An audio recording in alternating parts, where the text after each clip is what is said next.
We're going to try to go through the rest of chapter 2, verses 13 through 25, the end of the chapter. I've got New King James Version here. Since I'm on the microphone for the recording, I'll just read that if you all follow along. Now the Passover of the Jews was at hand, and Jesus went up to Jerusalem. And he found in the temple those who sold oxen and sheep and doves, and the money changers doing business.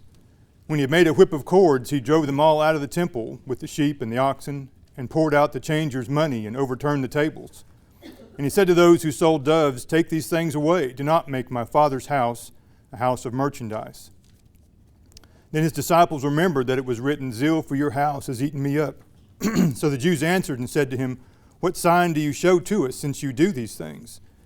Jesus answered and said to them, "Destroy this temple, and in 3 days I will raise it up." Then the Jews said, "It has taken 46 years to build this temple, and will you raise it up in 3 days?" But he was speaking of the temple of his body. Therefore, when he had risen from the dead, his disciples remembered that he had said this to them, and they believed the scripture and the word which Jesus had said. Now, when he was in Jerusalem at the Passover during the feast, many believed in his name when they saw the signs which he did. But Jesus did not commit himself to them, because he knew all men, and had no need that anyone should testify of man, for he knew what was in man. Well, that's the passage we're looking at this morning, so we'll try to get through that, and if we get through it, then we can muddle through a little bit there on chapter 3 and the interaction with Nicodemus, which is also a very interesting passage. So John 2:17, Jesus is going up to the feast, and I think we talked about the elevation change there. To us, he's going south on the map. When he's the first part of this chapter, of course, we have the wedding at Cana, and so you have him just changing elevation. Cana is below sea level, and Jerusalem is 2,600 feet above some odd sea level. So he is going up, and of course he's going to go to the temple. There's 3 feasts. I don't know if you studied the chapter. 3 feasts that are mandatory for the men 20 years old and over to go to Jerusalem. You say, "I don't live in Jerusalem." Doesn't matter. You're going to Jerusalem for these 3 feasts. What are the 3 feasts? Passover's one, Pentecost, and one more. There you go, Feast of Tabernacles. That's the one that slips our mind sometimes. Remember, we call it feast. They have different names. That makes it tougher, I think. Feast of Booths, sometimes you'll hear it referred to. That's where they made the little shelters and lived in them. What are they remembering with that? The wandering in the wilderness, where they lived in tents, for those 40 years of wandering. So these are the big feasts. Now, are there other feasts? Yes, there are others, but these are the big ones. We'd say they're musters. They're mandatories. We got Passover. They would, I guess, it's a Americanization of a Hebrew word. So however you want to pronounce it, Pesach or whatever. There's some references there for Passover. The oldest feast, commemorating, of course, remember the Passover of that 10th plague. There's not really a death angel. I grew up calling it the death angel. There's not a death angel. If you go back and read, it doesn't call it the death angel. There was an angel sent to kill the firstborn if they didn't have the blood covering the doorpost. So apparently, amazingly, every Jewish family, every Israelite family did that. There was no one that forgot or, I didn't remember, I didn't really believe. They all obeyed and did that, and so they were all protected by that blood. It's around the 1st of April. We'll talk about Jewish calendars here in a second. That's a little fuzzy, a little hairy there. And you've got, now, I'll confess, they say the teacher learns more than the students, but somehow in my mind I thought the Feast of Unleavened Bread was before Passover, but I think it is after Passover. So yeah, the blue slides are Dr. Leib's slides, so he threw me a few bones here, but it is preceding the Feast of Unleavened Bread. Then you got the Feast of Weeks or Harvest or Pentecost. What Pentecost, that's Acts chapter 2, right? But what does Pentecost mean? 58. Yeah, it's 50 days after Passover. So, it would be a special Sabbath if it's not going. If Passover was a Sabbath, Well, 50 days over is not going to be a Saturday also, is it? It'll be the next day. In the same way, if it was a Monday, it's going to be a Tuesday, because it's 7 weeks plus a day. So your days of the week aren't going to be. So if you could have some weeks for the Jews that would have a double Sabbath. They would recognize the special feast day as a Sabbath also, even though it wasn't a Saturday. But sometimes it's called the Feast of Harvest. It's going to be their first little gathering from their fields for Pentecost. Things are just, you get that first little crop in. And there they call it Shavuot, or however you want to pronounce that. That's Feast of Weeks. It later says becomes an anniversary of the giving of the law on Sinai. So again, you've got a late May, early June, somewhere in there. Now you got tabernacles, and I put in gathering. And you think about that, you're gathering in, right? What do we call that in the fall when we have our Thanksgiving? Yeah, harvest, Thanksgiving. That's their Thanksgiving, basically, when they're getting their final harvest in, and they're also going to be thankful as we are. It's going to remember the time in the wilderness where God watched over them. Remember, even their clothes and their shoes didn't wear out, because there was no like Dollar General to go pick up something. So there's a funny cartoon at my work, where Moses says, I'm not complaining, Lord, but if I'd known that I have to wear the same shoes for 40 years, I'd have picked my more comfortable shoes to wear, But anyway, even their shoes didn't wear out. He give special protection for them. And again, it's kind of a squishy on the dates. We'll look at that as far as our calendar versus Jewish calendar. And it was another 7 days. So, build you a good one if it's going to rain, right? I mean, it's going to be maybe a little sketchy being outside in your booth. So there's your feast, and you can see there the commandment in Deuteronomy. 3 times a year, all your males shall appear before the Lord your God at a place that he'll choose. Feast of Unleavened Bread, Feast of Weeks, and Feast of Booths. Again, Tabernacles is tough because it changed names and it hops around a little bit on us, so it's harder to remember that one because it has several names. So, Passovers are kind of a good timekeeper for us on the passing of time in Jesus' ministry. And you can see, of course, we've got this one here where we have the temple cleansing in John 2. John mentions Passover in 6:4, and then in, of course, 19:14 at the end of his life. John 5:1 is just not agreed upon. He's not specific. He just says the feast, whatever that means. Is it Passover? It might be. We can't really know more than we know right now. So at least 3.5 years, somewhere in there. So how many Passovers is not really a trick question. There's at least 3 that are mentioned, and then maybe that other one, it's hard to tell. So the Jews, it's pretty, morning Mark, it's pretty handy to use the moon to keep track of the months. You get the full moon, got a new month right now. But that's not so handy if you're keeping track of your years, because it doesn't work out, right? 12 lunar cycles, you can see it's 336 days. That's not a year, last time I checked. So, how many days are in a year? 365 and a quarter. That's right. This year we added a day, right? Because otherwise we'd be a little off. So, what are we tracking? I said, what is a year? What is a year? You know what it is. Yeah, it's the Earth making a full orbit around the sun.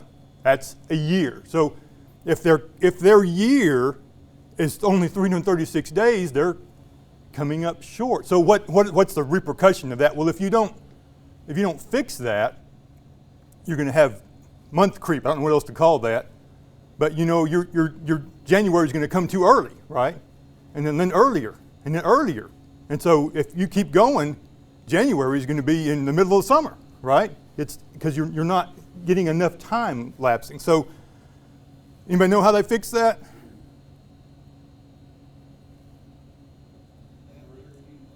They add a month every other year. They just whip one in there. I think I've got a thing. So we've got on the outside us. I know it's kind of hard to read this. It's kind of a weird deal. And here Adar, the one with the little asterisk, they'll just have like Adar Part 2 every other year. I know that's really weird, but that's you got to fix it somehow, or it's just not going to work out. And then notice too, there are months and their months like it starts in the middle or whatever, however you want to say that. So our April is going to have half of one of their months and half of one of their other months. Anyway, that's why it's May, June, or whatever. The months they're not equivalent as far as starting and stopping times. Anyway, you don't have to know all that, but just know that they're going by lunar cycles, so things could be a little bit weird when you're trying to count months. So Jesus in this account is going to the temple. Well, what temple? Well, there's 3 temples. Did you study this one? How many name the temples? First one's easy. Solomon's temple, right? He's the one, David wanted to build it, and I got all the stuff, and God says, you're not the man. He said, you'd shed too much blood to build my temple. And so Solomon's going to build it. Anybody know how many years he took to build the temple? 7. Now, don't guess how long he built his house, but it's longer than he took to build the temple. Look that up. I don't like that verse. But yeah, he took longer building his house than he did the Lord's house. So got Solomon, started it around 958 BC, 7 years, and the Babylonians are going to destroy that. When they take Israel captive, well, they didn't take everybody, but when they take Jerusalem, they're going to destroy the temple.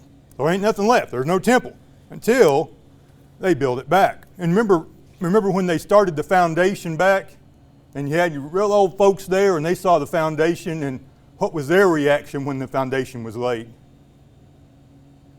They wept. And the younger people that had never seen the temple, they rejoiced, and they were doing it at the same time, so you couldn't really tell the rejoicing. You ever hear anybody and you can't tell if they're laughing or crying, and you're kind of trying to pay attention? What's going on? It was both at the same time. Everybody had a reaction, but it was kind of different, different flavors there. So it does get built back. It ain't Solomon's temple. You heard somebody say something like that? That ain't what it used to be. But the temple's built back, such as it is. Now Herod's going to do a big renovation, if you will. I mean, major renovation. And Herod, because he was such a good Jew, no. He's doing it to appease the Jews, right? He's doing it to make them happy, to keep them in line. And they even say in this passage, did you catch how long they've been working on it? They say, can somebody hear me? 46 years they've been building on it. So it's been a big construction project, right? It's like our construction projects. He did. Yeah, like all kinds of stuff, but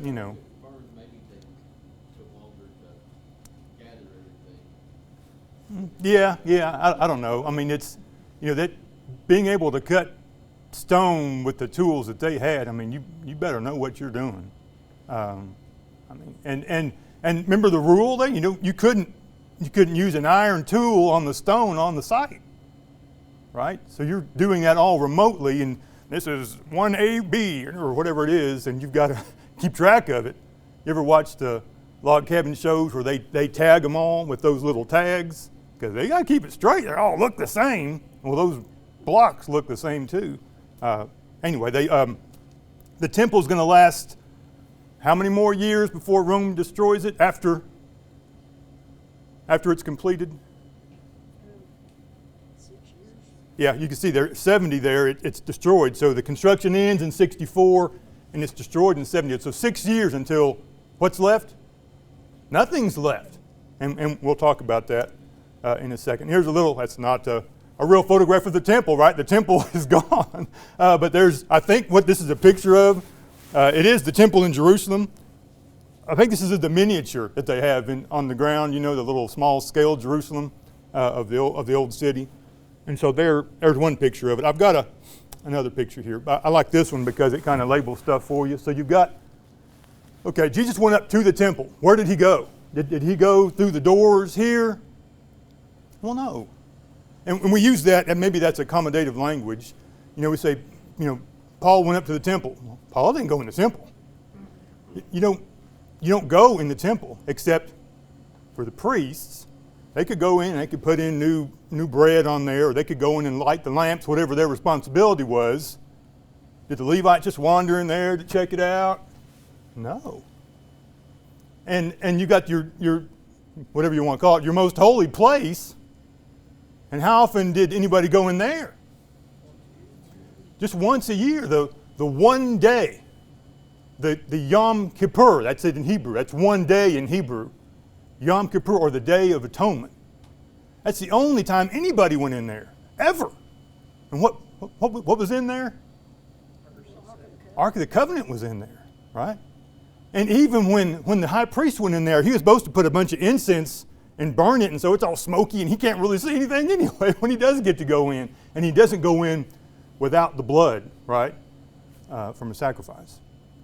But when we say in the temple, they're not going in the temple. They're kind of using that word for all this courtyard area, which is it's big. It's nearly 20 acres. That's pretty good piece. So it's a lot of courtyard. But look how it's divided there. You got your court of the Gentiles. Now this is where all our money changers and all our animal selling is taking place. Out here where the Gentiles go. So we joke sometimes like, you're not from here. Well, you ain't getting close. I mean, there's a big wall there. You can't even see the altar from their perspective. And that's as close as you get. Now, women's court, is that all women? That's just Jewish women, right? Now they could go into here. They still can't see the altar.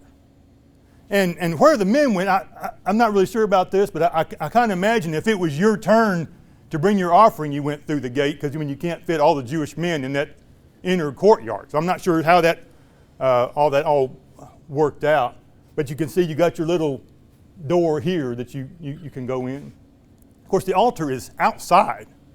It's an outside deal. That's where the sacrifice would be made, and it was a big bronze altar. I think I've got time. Let me do this. Not trying to offend anybody or make you think we're changing anything, because we're not. But I want to change how you think of it for just a second, to think about how the reaction that Jesus had. Because we think Jesus was mad. Jesus was mad. So let me change it here for a second. Let's change, for this example, that we only come to worship 3 times a year. Sort of like the feasts that the Jews had. Now, they had other times they worship. But let's make it 3 times a year, okay? So we come up on a feast or a special Sunday.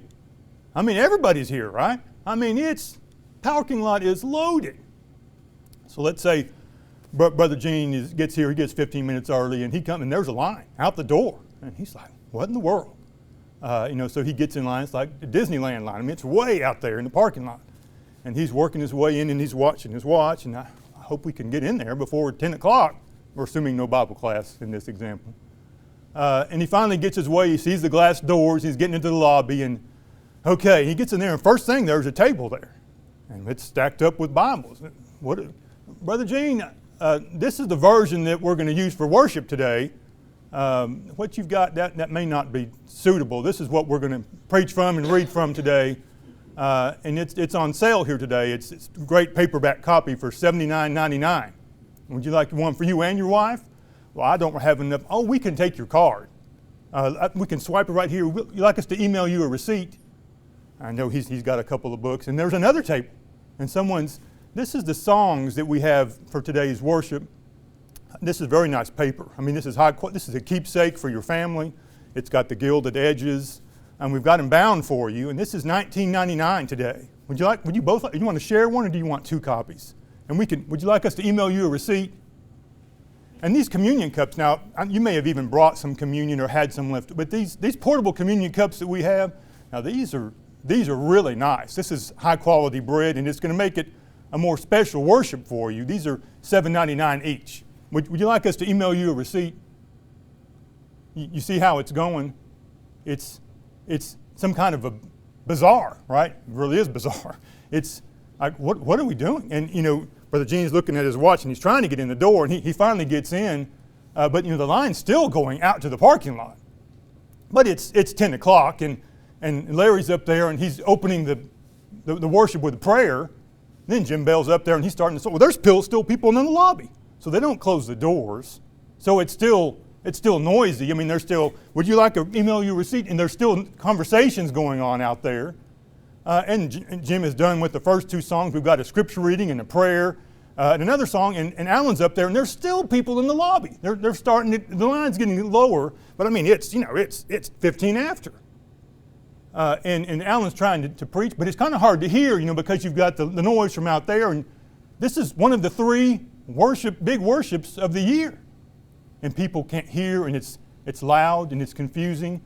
And people are cashing in out in the lobby. What would you think about that? That's what Jesus thought about it. Same thing you'd think about it. He's like, what in the world? You needed to even address the issue of purchasing your offering. Yeah, you might get some special. Now, we've got some fresh bills from the Federal Reserve that never been crinkled, and we can change these for you.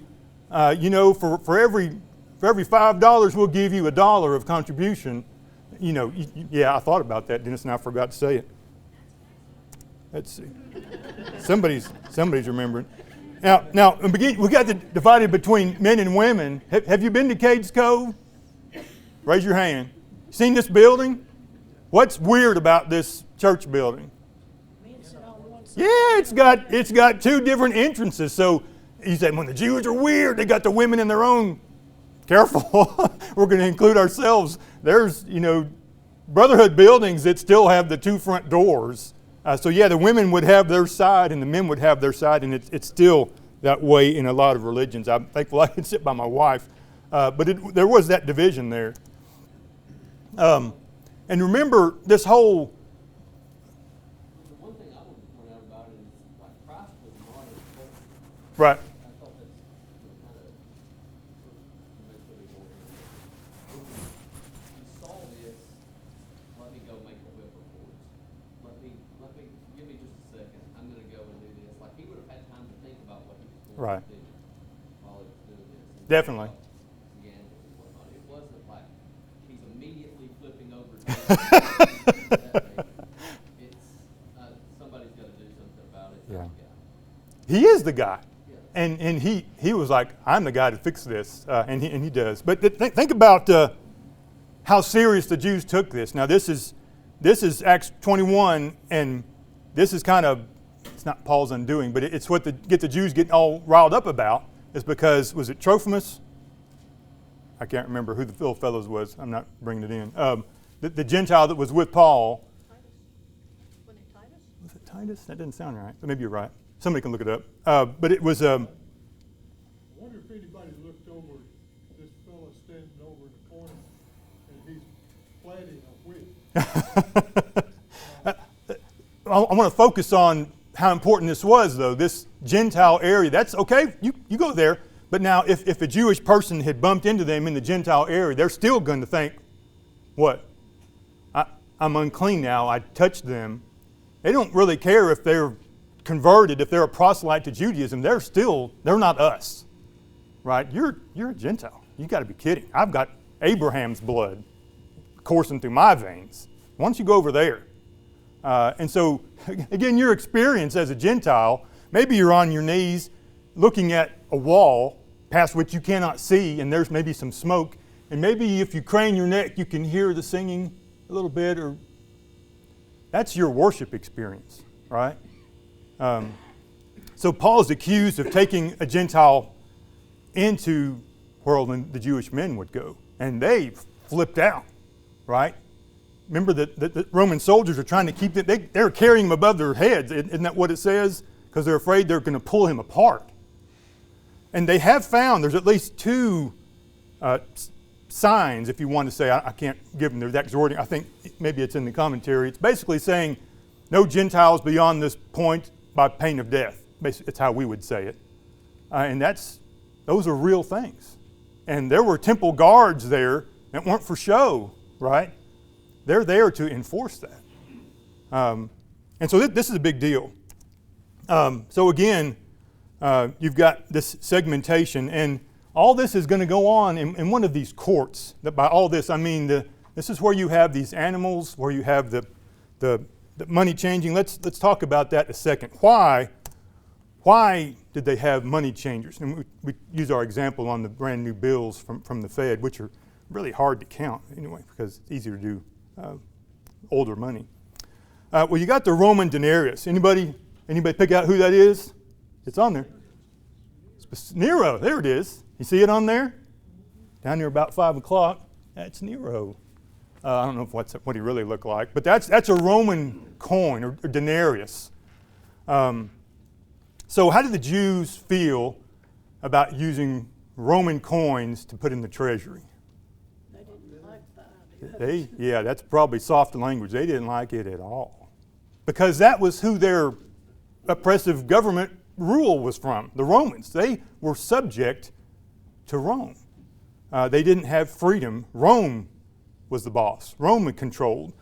And so if you tried to put one of these in, and now these little, I'll go back a slide, the little collector things we know were in the court of the women.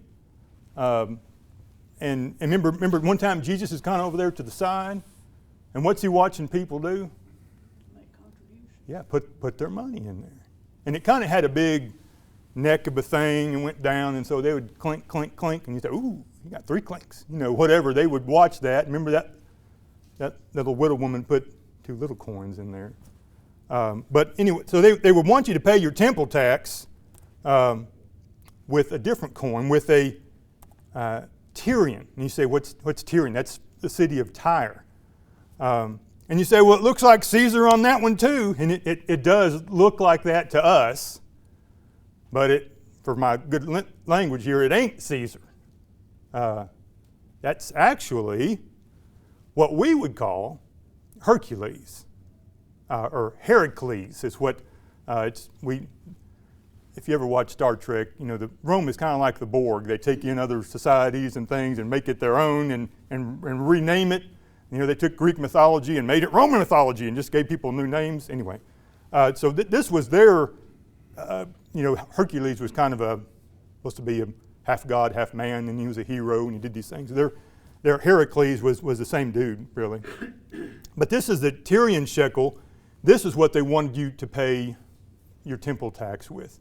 Now, it'd be awful handy while you're in Jerusalem for one of these feasts to pay it while you're there, right? And so that's what they would do. But when and I think I have it on here, it's a whole bunch of stuff. But basically, they shut down the mint in Tyre. The Romans did, but they would allow the rabbis to print these shekels just for this exchanging to pay their temple tax. So do you see the irony? They don't want to use the Roman coin, and so they're printing out a coin with another deity on it to use to pay their temple tax. And he's supposed to be a pagan, too. Yeah, he's their pagan god. And that was their preferred coin. To me, that's really strange and odd. Because even today, I think I've got a picture here. Those are Jewish coins today. What's unusual about those coins? There's no human likeness on there. What's on our coin? We got George Washington, and we got Abe Lincoln, and we got Thomas, right? We've got people's heads on there, just like the Romans did, just like the Tyrians. Well, they don't do that. And they're kind of going back to no graven image. I don't know, that's probably going too far on that. But they won't even put an animal on there. They might put a plant, or I think that one's part of a blanket, or I don't know what it is there. But they still do that today. So it's strange to me that they would have this special coin that has a pagan deity on it. And that's their temple payment tax coin. Anyway, that's what they were changing. People came in, I've got some Roman, and so we'll exchange that for you. And kind of like our example in the lobby, they were given some pretty rough rates on those exchanges. And what were people's choices? I mean, I guess they had a choice. But I mean, who's in charge of that, right? It's the priest, it's the the higher up blue bloods that were, well, they would grade your animal. Well, you brought your goat from home. 30 miles we drug this goat, and the kids took care of holding the rope, and they got the goat there. And that priest says, you know, that's a fine goat you've brought, and it looks like you've combed out and he looks pretty good. I think one of those horns is a little twisted, maybe a little bit off. But we've got a nice one here. We've measured the horns already. They're right. And you really need to offer one that's not, you know, this is our God. We don't want to offer something that's not 100% right. And so we'll give you $5 for that goat. This one, he's 45 today. And that's what it became. They were making money, taking advantage of people. And so how do you think Jesus felt about that? So the animals being sold, we talked about that a little bit. I mean, there's oxen. You know, if you're coming from a long way away, you're going to pull an ox with you? Maybe you could have him pull your wagon and then sacrifice it, and then how do you get your wagon home? I don't know how it works, but it's a deal to take this huge animal, even a little animal, and, you know, fight a goat all the way down, and you're trying to get him. You say, I'm just going to buy my animal when I get there. And so where are you going to put the animals? Well, somebody says, let's put them right there handy in the courtyard where the Gentiles are. I don't know what genius had that idea. I don't think Jesus appreciated that. Do you? They're in the lobby, right? The poor Gentiles are there on their knees trying to hear the prayers, and there's goat, meh, meh. You know, can you even hear now? Maybe the oxen are more quiet, the doves are whatever they're doing. It's loud, right? And they can't hear. It's impeding the worship. And so, this is a little Johnism here. I think Jesus made him a little, he took some reeds or whatever. And what was that for? I don't know if that was a makeshift pooper scooper, somebody, you know, but he went behind one of those big oxen, I think, and said that old word that people have been saying for 1,000 years. Yeah, right? And get him going. And once that big ox gets up and starts going, what are those other herd animals going to do? They're going to say, it's time to go. Let's go, boys. And so here they go, and he's getting them out of there. And he stops at a few of these pigeon seller guys and says, take these things away. I like the King James says, take these hence. You can kind of hiss through your teeth a little bit when you say that. And he tips over some tables. Is that your Tyrian shekels there, boys? You're not doing it right. You are messing up a special holy day. It ain't holy with these animals here. What in the world? Sell them down in the town. He wasn't happy with them. And you can see where they would go to. Let me pop it for you. This is the Nazarite vow, and here's what they would do. But look, without blemish, here it is. How many times in that? 3 times he said, make sure it's without blemish, without blemish, without blemish. Well, who determines whether there are blemishes? I guess the blemish was in the eye of the beholder. Yeah, and it'd be the priest. The priest would have to approve what you brought from home. Well, this is our 4-H goat that we've been combing it, and that's not good enough. But we got one we can sell you. And so then you got your goat that isn't used still there, and he's, you know, it's part of the problem. Just the attitude of the priests of the worship. They were supposed to be facilitating, making it easier for people to worship. They're making it harder. This is a big thing. If you read the commentary, this is really good commentary. Even though Dr. Light's not here to hear that. But what is the most significant difference between John's account of the temple cleansing and the synoptic? Remember, synonym is something that sounds the same, right? And optic is eyeball. Well, this is the same eyeball. They look the same. Synoptic. If you read a passage from Luke, was that Luke or Matthew or Mark? I don't know. Right? They kind of sound, John doesn't sound like him. But what's the difference? Timing. It is the timing. When was John's? It's just happened after the wedding at Cana, right? Early. And all the others have it late. Got it real late. We'd call that the Passion Week, right? He comes to Jerusalem and he cleanses the temple. So, One time or two times? Does John have some weirdo chronology stuff to have it here in John chapter 2? Or were there two cleansings? I mean, there's some, I didn't bring it with me, that I've got an Apologetics Press Bible that Tracy gave me for Christmas, and it has some pretty good points on some of the wording in John that he's saying this is when it happened. They're not trying to say, well, John just is using a theology gospel. It doesn't really matter where you put stuff. I mean, I tend to lean towards there was two. I'd hate to think that, well, the Jews, they really got straightened out by the one time that Jesus drove the animals out. And they never did that again. I'm not going there. So early or late, I don't know. I mean, I think there was two. Here's some things. I got this out of the AP Bible. So this is unique to John. Now, all four Gospels mention the temple cleansing. In John's, you've only got the oxen and sheep mentioned. You've only got the whip of cords mentioned in John. Only got the scattering of the money. I'm saying go back and look at the other three. You've only got the Jesus commanded, take these hints is what I'd say. You've only got the remembering of song. That's what the first little slide was. Zeal for your house has eaten me up. And only John doesn't remember this passage in Isaiah 56. Anyway, if that's enough to convince you, I don't know, but I tend to fall on the side of two cleansings there. Even if there was two, it would make sense that there's possibly two as well, because after this cleansing, none of these Jews thought Jesus had any authority anyway. Yeah. So to them, this dude just goes.